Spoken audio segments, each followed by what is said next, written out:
नमस्कार, I am doctor Sanjay Bundela, professor, faculty of education and methodology, Jyoti Vidyapeeth, women's university, Jaipur, Rajasthan. आज हम बात करेंगे बीएड, बीए, इन सभी में एक पेपर कोर्स का नाम है public administration in India, Bharat में लोक प्रशासन। इस पेपर में काफी महत्वपूर्ण टॉपिक आते हैं, जिसमें भारतीय प्रशासन की विशेषताएं, भारतीय प्रशासन पर पड़ने वाला प्रभाव, इसके बाद में प्रधानमंत्री, राष्ट्रपति, मंत्रिमंडल, सचिवालय और प्रमुख जो विभाग है, मंत्रालय है, जिसमें आपके वित्त मंत्रालय, गृह मंत्रालय और बजट। तो ये जो हमारा जो कोर्स है, इस कोर्स में ये सभी आपके टॉपिक कवर होते हैं। इन सभी टॉपिक में से आज हम बात करेंगे भारतीय प्रशासन पर अंग्रेजों का जो प्रभाव पड़ा, उस बात को हम यहाँ डिस्कस करेंगे कि आखिर हमारे यहाँ पर जब भारत में जब अंग्रेज आए तो उनके यहाँ रहने पर उन्होंने कौन कौन सी व्यवस्थाएं लागू करी, जो कि आज भी हमारे भारतीय प्रशासन में देखने को मिलती है। तो आज का जो हमारा जो टॉपिक है वो है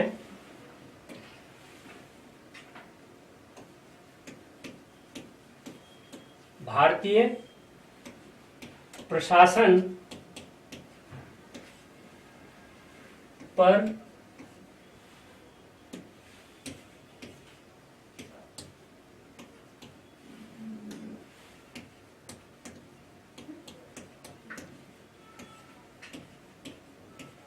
ब्रिटिश प्रभाव।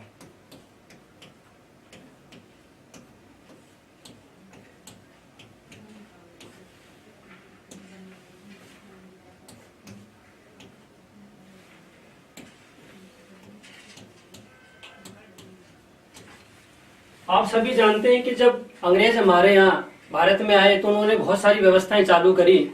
उन व्यवस्थाओं में बहुत सी व्यवस्थाएं आज भी हमारे यहाँ पर देखने को मिलती हैं।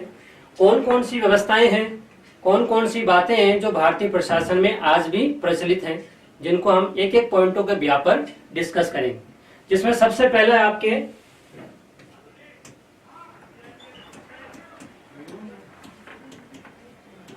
अखिल भारतीय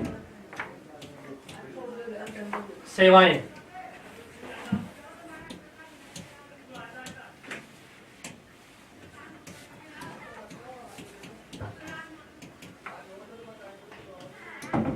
अखिल भारतीय सेवाएं सबसे इंपॉर्टेंट जो कि पूरे भारत के लिए होती हैं। इसमें 3 प्रमुख सेवाएं हैं, जिसमें आईएएस, दूसरी आईपीएस, तीसरी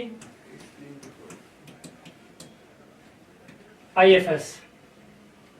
भारतीय प्रशासनिक सेवा, Indian administrative service, IPS, Indian police service, भारतीय पुलिस सेवाएं, उसके बाद में इंडियन फॉरेस्ट सर्विस, ठीक है, भारतीय वन सेवा। ये 3 महत्वपूर्ण सेवाएं हैं जो कि पूरे भारत में काम करती हैं, और इसके जो अधिकारी हैं, इस अधिकारी के अधीन सभी काम करते हैं। ये व्यवस्थाएं अंग्रेजों के समय प्रारंभ हुई, जो कि आज भी हमारे यहाँ भारतीय प्रशासन में देखने को मिलती है। आपने देखा होगा कितना इनका प्रभाव रहता है। जब कभी जाते हैं तो पूरी सिस्टम अलर्ट हो जाता है, सभी इनके आगे पीछे घूमते हैं। तो ये एक भारत की सबसे बड़ी सेवाएं, ये जो ब्रिटिश की देन हमारे यहाँ, ठीक है। इसके बाद में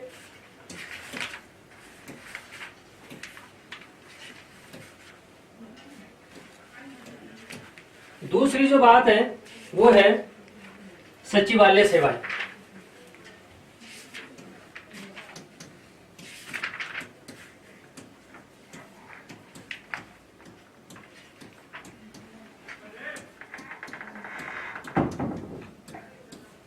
ठीक है, सचिवालय सेवा बोल दीजिए। या फिर सचिवालय व्यवस्था बोल दीजिए, ये वाली।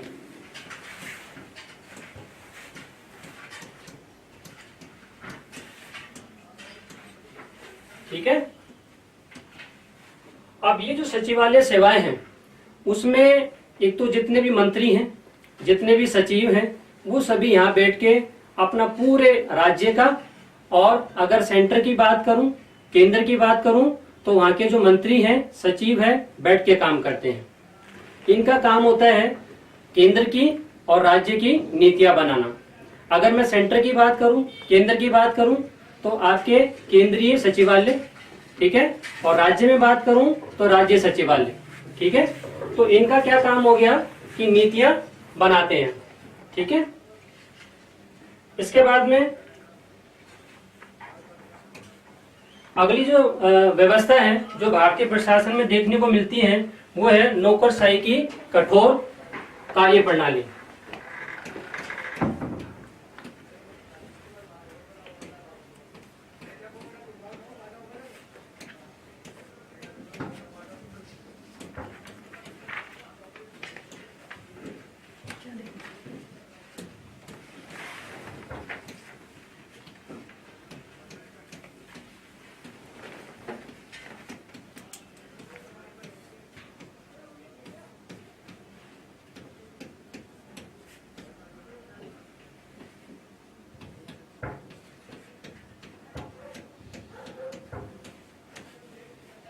ठीक है,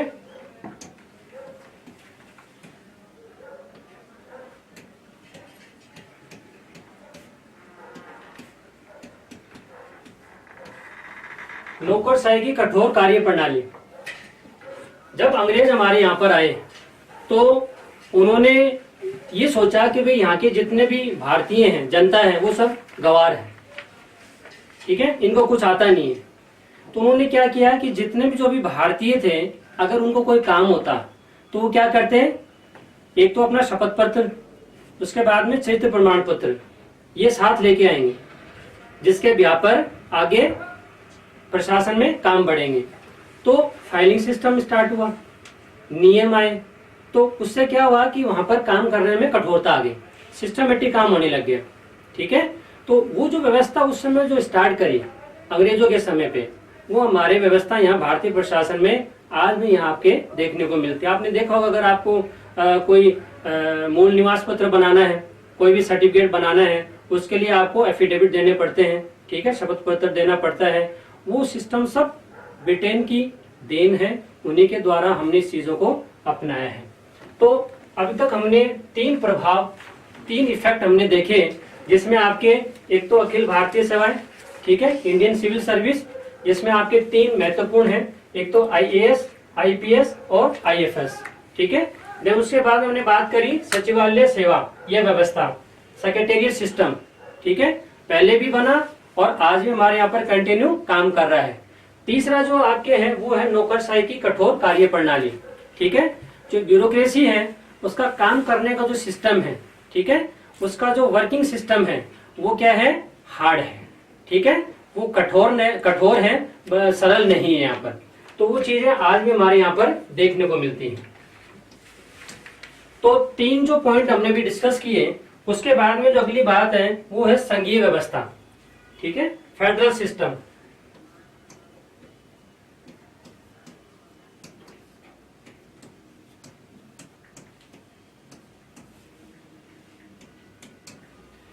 अब देखिए, जो संघीय व्यवस्था है भारत में जो आज देखने को मिलती है, उसमें क्या हो गया कि केंद्र और राज्य, ठीक है, दोनों में ही अलग अलग सरकारें। ठीक है, और इन सरकारों में आपके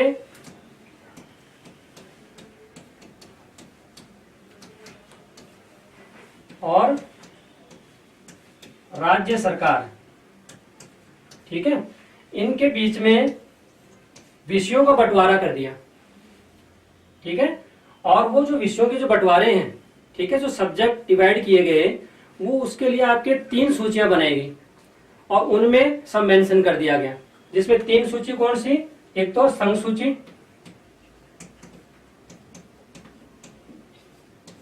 दूसरी राज्य सूची,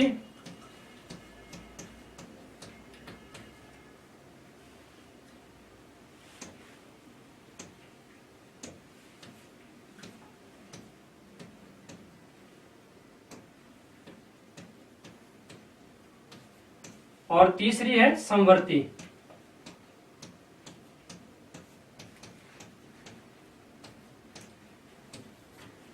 इन 3 सूचियों में दोनों ही सरकारों के बीच में विषयों को विभाजित कर दिया गया, डिस्ट्रीब्यूट कर दिया गया। आपने देखा होगा जो सेंट्रल गवर्नमेंट है, ठीक है, उन सेंट्रल गवर्नमेंट के जितने भी जो अधिकार हैं, राइट्स है, विषय हैं, वो सब किस में मेंशन है? संघ सूची में, ठीक है, सेंट्रल लिस्ट, जिसमें क्या क्या उनको पावर्स हैं, क्या क्या काम करने हैं, वो सब चीजें इसमें मेंशन की गई। देन इसके बाद में राज्य सूची की हम बात कर रहे हैं, तो राज्य सूची जो है स्टेट लिस्ट, उसमें आपके जो स्टेट काम करेगा वो सभी विषय सब्जेक्ट उसमें डाल दिए गए हैं।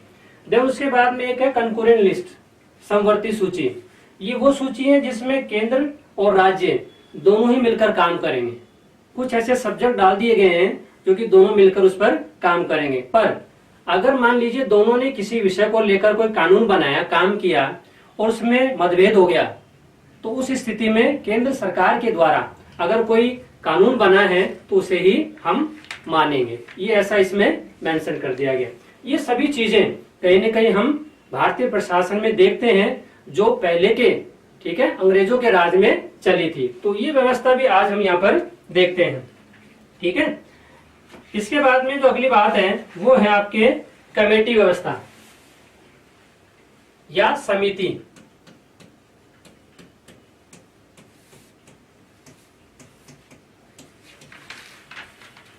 अब देखिए जो समिति व्यवस्था है ये कोई आज नहीं बनी है। जैसे और व्यवस्था जो हमने देखी, जिस पर हमने डिस्कशन किया, सेम वही बात इसके ऊपर भी लागू होती है। जो कमेटी सिस्टम है वो अंग्रेजों ने यहाँ आकर ही स्टार्ट कर दिया था। अब उनको क्या करना था कि भारत पर राज करना था, और जो समस्याएं थी उन समस्याओं को दूर करने के लिए उन्होंने क्या कर दिया, कमेटी सिस्टम को स्टार्ट कर दिया। मान लीजिए अगर कोई मंत्रिमंडल लेवल पर अगर कोई बात हो, ठीक है, कैबिनेट को लेकर अगर कोई बात हो तो उसमें उनके मेंबर्स डाल दिए। अगर मान लीजिए कोई अलग डिपार्टमेंट को लेकर कोई बात करनी हो तो उसमें उस सिलेक्टेड आदमी कैंडिडेट डाल दिए। तो इनमें सब कहीं न कहीं विशेषज्ञ डाले गए जिनकी सिफारिशें आई, ठीक है, और उसके ब्याह पर सरकार ने निर्णय लेने शुरू कर दिए। और वही व्यवस्था आज भी हमारे भारतीय प्रशासन में देखने को मिलती है, ठीक है। तो समिति जो व्यवस्था है जिसमें आपके अलग अलग, चाहे वो मंत्रिमंडल को लेकर हो, प्रशासन को लेकर हो, ठीक है, या कोई विभाग को लेकर हो, ठीक है, तो वो सभी अलग अलग प्रकार के विषयों को लेकर ये समितियां बनी। और उन समितियों के द्वारा जो सिफारिशें आई, रिकमेंडेशंस आई, उन सभी के ब्याह पर गवर्नमेंट ने डिसीजन लेना शुरू कर दिया, ठीक है। तो ये अंग्रेजों के समय से ही आज भी हमारे भारतीय प्रशासन में देखने को मिलता है, ठीक है। देन इसके बाद में अगली जो बात करेंगे वो है जिला प्रशासन।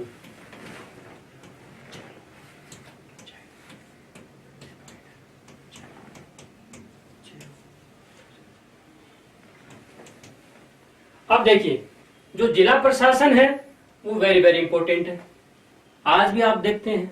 जिसमें एक नाम बताता हूं आपको मैं, वो है जिलाधीश, कलेक्टर।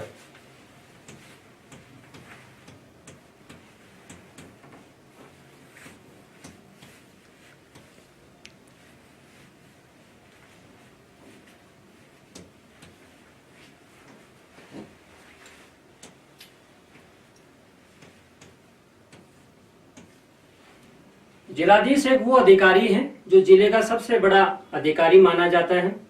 एक कोऑर्डिनेटर के रूप में, एक मार्गदर्शक के रूप में, ठीक है, कंट्रोलर के रूप में, इन सभी के रूप में इसकी जिले में भूमिका होती है। आपने नाम सुना होगा वॉरेन हेस्टिंग्स का। ये अंग्रेजों के समय पर एक बड़े अधिकारी थे जिन्होंने इस पद को स्टैब्लिश किया। कब किया? 1772 में।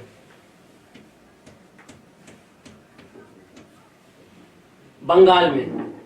कई बार ये जीके में बहुत क्वेश्चन आता रहता है, आप जब भी सिविल सर्विस का एग्जाम देते हैं उन सभी में कहीं न कहीं इस प्रकार के क्वेश्चन आते रहते हैं। तो 1772 में वॉरेन हेस्टिंग्स के द्वारा इस पद को क्रिएट किया गया।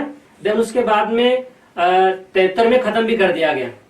देन उसके बाद में वापस इसको स्टार्ट किया गया और तब से लेके सबसे पहले इसको रिवेन्यू कलेक्शन के लिए इस पोस्ट को बनाया गया था कि राजस्व को इकट्ठा कर सके जिले में ये, ठीक है। और जो ब्रिटिश गवर्नमेंट है उसको ये दे दे, उनके काम में हाथ बटाए, ठीक है। बट धीरे धीरे इसके पद को देखते हुए, इसके काम को देखते हुए, इसकी रेस्पॉन्सिबिलिटी को देखते हुए इसमें कुछ ऐड होता गया, जिसमें केवल ये आज रेवेन्यू का कलेक्शन का ही काम नहीं करता है, बल्कि इसके साथ साथ क्या करता है, ये कानून व्यवस्था भी बनाए रखता है, ठीक है।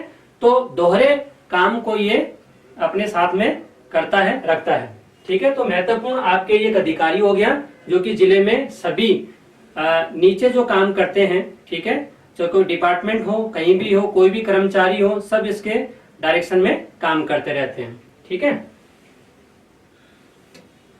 तो हमने अभी तक इतनी बातें करी, उसके बाद में नेक्स्ट बात करते हैं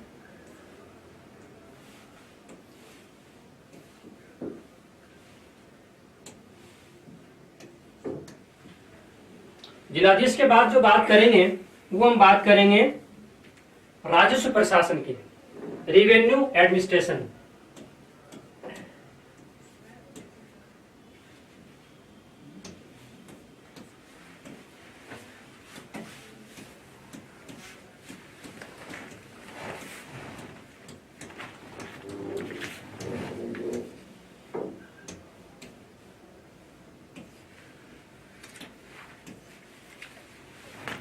राजस्व प्रशासन मतलब रेवेन्यू एडमिनिस्ट्रेशन।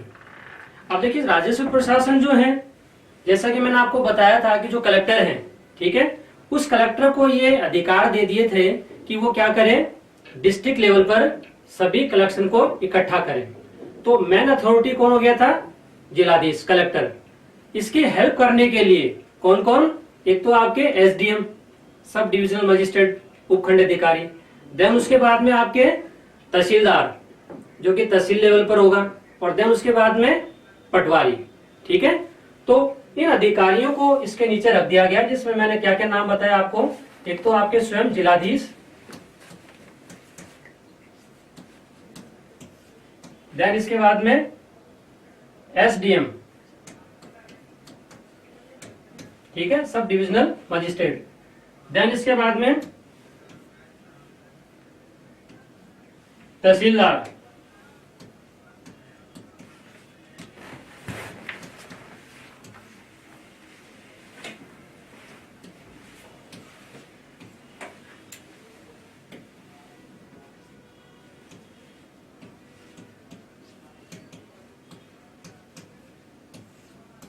और एक नाम और जो महत्वपूर्ण वो है पटवारी।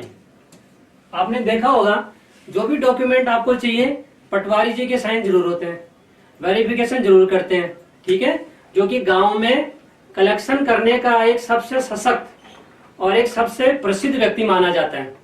तो राजस्व प्रशासन के मामले में जिलाधीश या कलेक्टर की जो सहायता करते हैं वो आपके एक तो एसडीएम, तहसीलदार और पटवारी, ये सभी मिलकर क्या करते हैं, रेवेन्यू कलेक्शन का काम करते हैं। कोई भी डिस्ट्रिक्ट लेवल की अगर कोई पॉलिसी बननी है, कोई प्रोग्राम बनना है, उन सभी में तहसीलदार से लेके, पटवारी से लेके आपके जिलाधीश, ठीक है, सभी इसमें शामिल होते हैं। और इसमें टॉप पर जो आपके ऑफिसर होगा वो कौन होगा, कलेक्टर या जिलाधीश। तो ये जो सिस्टम है ये हमारे अंग्रेजों की देन है। अंग्रेज जब यहाँ आए थे उन्होंने इस सिस्टम को बना दिया था, जो कि आज भी हमारे इंडियन एडमिनिस्ट्रेशन या भारतीय प्रशासन में देखा जाता है, ठीक है। देन इसके बाद में मैं बात करूंगा अगला प्रभाव, वो है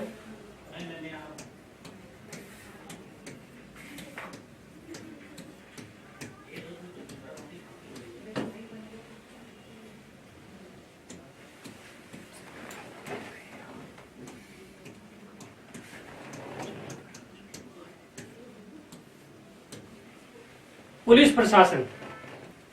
अब देखिए पुलिस प्रशासन जो है वो सबसे महत्वपूर्ण है, क्योंकि अगर ये नहीं है तो कानून व्यवस्था सब चौपट, ठीक है। तो पुलिस प्रशासन की जो व्यवस्था है वो अंग्रेजों ने स्टार्ट करी। वहां आपके डिस्ट्रिक्ट लेवल पर एसपी को बनाया गया, उससे ऊपर फिर आपके पुलिस महानिरीक्षक को बनाया गया, देन एसपी के नीचे फिर बाद में आपके एडिशनल एसपी, डीवाईएसपी एंड नीचे आपके कांस्टेबल तक की व्यवस्था बनाई गई। तो ये जो सिस्टम है वो आज नहीं बल्कि ये अंग्रेजों के समय से चला रहा है और ये आज भी हम देखते हैं। इस एसपी को, ठीक है, डिस्ट्रिक्ट लेवल के पुलिस प्रशासन को स्वयं जिलाधीश देखता है, कलेक्टर देखता है, उसी के द्वारा सब चीजें सेट की जाती है। ठीक है, तो आज हमने अंग्रेजों के द्वारा जो व्यवस्थाएं बनाई गई भारत में, भारतीय प्रशासन में, ठीक है, वो कितनी यहाँ आज देखने को मिलती है, इस पर हमने बात करा। तो ये जो पॉइंट्स थे वो सभी इस बात को बताते हैं कि भारतीय प्रशासन में किसकी विरासत है, किसकी देन है। ठीक है, तो कुल मिलाकर अंग्रेजों ने हमको बहुत अच्छी अच्छी व्यवस्थाएं दी जो कि आज भी भारतीय प्रशासन में देखने को मिलती है। आज के लिए इतना ही, बाकी अगले लेक्चर में। धन्यवाद।